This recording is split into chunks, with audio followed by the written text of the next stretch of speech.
Move out. You're obstructing a pregnant woman gently caressing her belly, Alicia instructed. I pondered Alicia's comment, wondering if pregnant women truly displayed a kinder expression. Observing the malice on Alicia's face, I shot a quick glance at David. You can sleep in the storage room, Alicia suggested, and David concurred. My lifelong love for him waned instantly, though a touch of sentiment lingered, leaving me somewhat melancholic. All right then, I replied, and in response, David happily took Alicia's hand. Alicia gazed dreamily at David, and witnessing their intimacy replaced my melancholy with anger bubbling up from within. I'll leave by tomorrow, yeah. Oh, maybe you should stay out tonight after all. This is now mine and Alicia's home, David proclaimed joyously. I nodded slightly before exiting the house, contemplating what lay ahead and cracking a smile. My name is Catherine Taylor. I'm a 46-year-old housewife. Before marriage, I worked intensely, but that was over 20 years ago. Nowadays, I enjoy daily chores and sipping coffee, just an ordinary middle-aged lady. But my hobby is investing. I've been doing it since before marriage. Recently, I've been earning significant dividends, treating myself to lavish hotel brunches and spa visits, leading a pretty elegant life. My husband, David, is 40 years old, a salesman for a major company. He's gained quite a bit of weight, and frankly, he's been rather smelly lately, but he's good with words, given his profession. He may look big, but I love him. I felt he should probably lose some weight for health reasons, but he had this cute, mascot-like appeal, so I didn't see the need to force him into a diet. David and I have a daughter, Emily. She inherits David's features, slim, almost model-like in beauty. Not just in appearance, she's academically top of her class and excels in sports, even making it to national competitions. She's also humble and works hard. It feels like we, the geese, gave birth to a swan. Both David and I dote on Emily, and we've often been told we're overprotective. David has a bit of a weak spot for younger women, but he chose to marry an older woman like me and cherished our family. So I thought a little wandering gaze here, and there was inevitable. We lived in a condo we bought around the time Emily was born, but it was getting old, and they were considering raising the maintenance fees. Recently, amidst all this, Emily decided to share an apartment near her college. At the same time, one of my relatives approached us about inheriting a now vacant house. David and I decided to renovate that house and move there. But who could have known that this would cause issues between David and me, which have been smooth sailing up until then? The condo we had was a 4-bedroom, including a guest room, but the new house is just 2 bedrooms. Although it's smaller than before, considering our retirement, we made it a single story, and it's been very comfortable. One of the rooms, which serves as a study and a guest room, can be divided to make an additional room for Emily if she ever comes back. David started coming home late every night to work dinners, and somehow always found reasons to go out, even on weekends.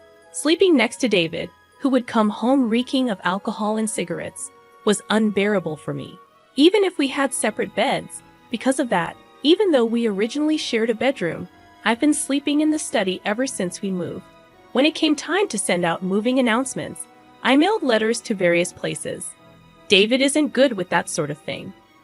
So I took the initiative to send letters on his behalf to his family and relatives. As for me, since my parents have passed away, I simply wrote a brief note and sent it to friends and relatives on my mother's side. I haven't been in contact with any relatives from my father's side because of my half-sister, Alicia. Alicia is my half-sister, 14 years younger than me. When I was in 7th grade, my mother passed away, and about 6 months later, my father remarried. Alicia was born to him and his new wife at the time of their marriage. Alicia was already 2 years old, so I initially thought it was a union of 2 families with kids. About 5 years into their marriage, my father and his new wife were involved in an accident and never returned. At their funeral, relatives from my dad's side told me that he and his new wife had been childhood friends, and everyone had always thought they would end up together. However, my mom had set them up through her boss, and my dad felt he couldn't refuse. leaving his childhood friend out in the cold. To think that behind their smiles, my dad had a child with his second wife was a huge shock to me. Every time we had a family gathering, Alicia's favorite foods were served. She had brand-name clothes, and she got the biggest room all to herself. If she said she wanted to go somewhere, they'd take her immediately. Meanwhile, I was burdened with all the chores, from preparing meals to doing laundry. I had to work part-time jobs, and all the money I earned was taken away. I also had a small storage room under the stairs, and I had to beg for even basic necessities. By the time Alicia was in elementary school, she had heard about my mom from the relatives and started looking down on me. I worked several part-time jobs to save money and finally moved out. It was impossible for me to harbor any positive feelings towards Alicia, and I never told her about my marriage or that I had a child. A few weeks after moving, I was having tea and relaxing when the doorbell rang. When I answered, a man's voice mumbled delivery, and on the screen was a person looking down. I thought maybe David had ordered something and opened the door, only to be left speechless. "Oh, Alicia, why are you here?" "Hi, sis. Long time no see. Just thought I'd drop by," Alicia said while wearing the hat I saw on the intercom. She wasn't a delivery person, but my half-sister. Without waiting for a response, she walked past me, entered the living room, and sat down on the couch. I followed her in a hurry, stood in front of her, and looked down.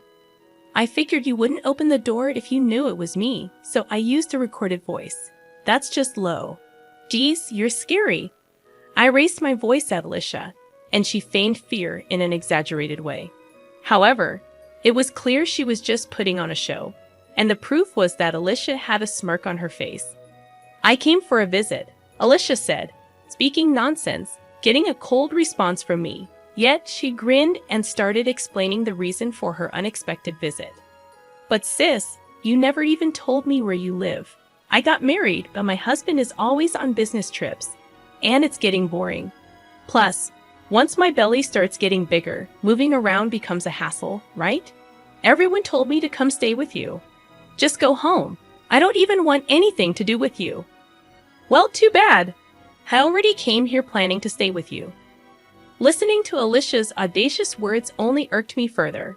Under my breath, I muttered, "Typical of a kleptomaniac's daughter." Hearing that, my anger reached its peak. "Get out. I never want to see your face again." "What's all the fuss about?" "People outside can hear you," David said. I was at a loss for words, surprised by David's unexpected return at such an odd hour. As I struggled to explain, Alicia stood up and walked over to David, intertwining her arm with his. David didn't seem to mind. In fact, he looked quite pleased. "Oh, Alicia here. Welcome, David. My sister was being mean. I thought it'd be nice to stay with you until the baby is born. But is that okay?" "Of course. I'd be thrilled if you're okay with it. You can stay as long as you want." I stood there in disbelief, silently observing the exchange between David and Alicia. The intimacy they shared seemed more like that of lovers than mere siblings-in-law. "David, what's going on?" I managed to utter, but he dismissed me, accusing me of being jealous of my cute little sister.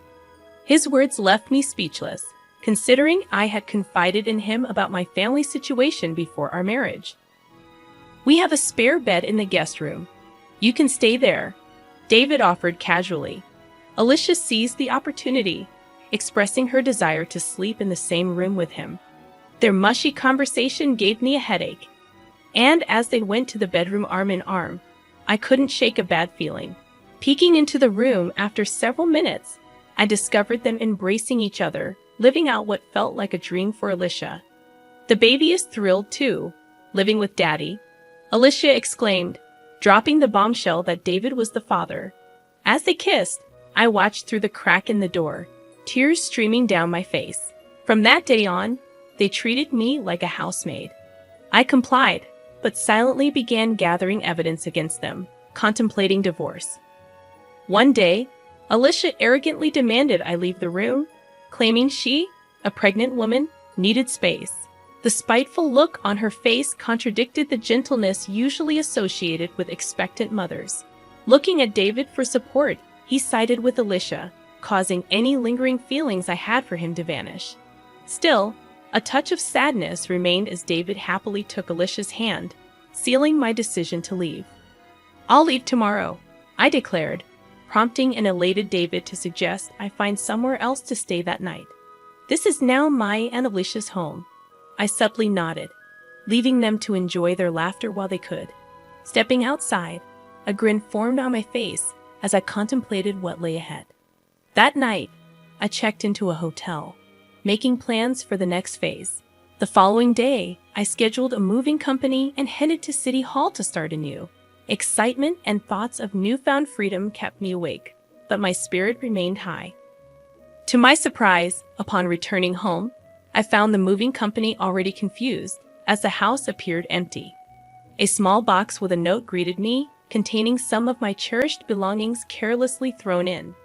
Adding insult to injury, David's wedding ring lay at the bottom of the box. Anger surged within me as I discovered the house in disarray, with evidence of David and Alicia's escapades. I led the movers to pack their belongings, then found a note on the dining table announcing David and Alicia's 6-day trip abroad and requesting the house to be cleaned. The note mentioned that the divorce would be finalized upon their return. David's utter self-centeredness left me dumbfounded, but his absence made executing my plan much easier and secretly grateful that I had the movers pack all my belongings. I left David's wedding ring on the kitchen counter before departing the house. After some contemplation, I purchased a place near Emily's university, which happened to be on sale. The one-bedroom apartment was cozy, and I cherished the solitude it offered. On the day David and Alicia were set to return, my phone incessantly rang. Without checking, I knew it was them. Answering with a nonchalant hello, I was met with David's frantic voice demanding an explanation. "What the hell is going on?" he shouted. Remaining calm, I replied, "What do you mean? What's going on?" David, fuming, informed me that the house was gone. Bursting into laughter, I explained, "Well, it was my house. And if I'm not going to live there, why keep it? We were living there, weren't we? Don't worry. Everything's safely stored in a storage unit. I'll text you the location and access code." David demanded I bring back the house, but I retorted that it was under my name, and the money used to build it was from my investments, not a dime from him. David seemed to recall his lack of involvement when the house was built, a fact he had conveniently forgotten. Claiming the baby to be his niece or nephew, David pleaded for me to do something about the house, as Alicia was in a tough spot. I informed him that I had known about their relationship since Alicia barged into our house. I had been gathering evidence, including recordings from a high-end baby monitor Alicia had me buy during a fit. The monitor captured everything, even in the pitch dark.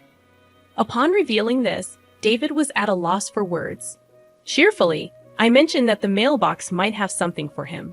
David checked it, discovering a certified mail. I explained that it was about the payment, and there was one for Alicia too. Unfazed, I insisted it was compensation for their betrayal. Ignoring his plea to talk to his lawyer, I ended the call. A barrage of calls followed, which I ignored. My old phone, used for evidence, wouldn't be an issue if left alone.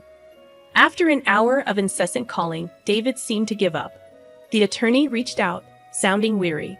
The next morning, a relative from my father's side called on my new phone, likely having obtained the number from Alicia. Expecting scolding, I recorded the call. The relative demanded an apology to Alicia, who was pregnant, and insisted on a new house as compensation. Unyielding, I refused to apologize to the woman who had an affair with my husband.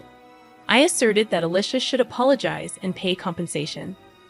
When accused of being a kleptomaniac's child, I retaliated, stating that Alicia's actions were reflective of her father's betrayal. I instructed them to relay a message to Alicia to never get involved with me again, though I doubted she would have the chance. Hanging up on the babbling relatives, I felt a refreshing release of pent-up emotions. I contacted my lawyer, determined to bring Alicia and David to justice. The thirst for revenge lingered until I witnessed the dumbfounded expressions on their faces during our discussion at the lawyer's office. Alicia appeared utterly miffed, while David wore a grumpy expression, showing no remorse.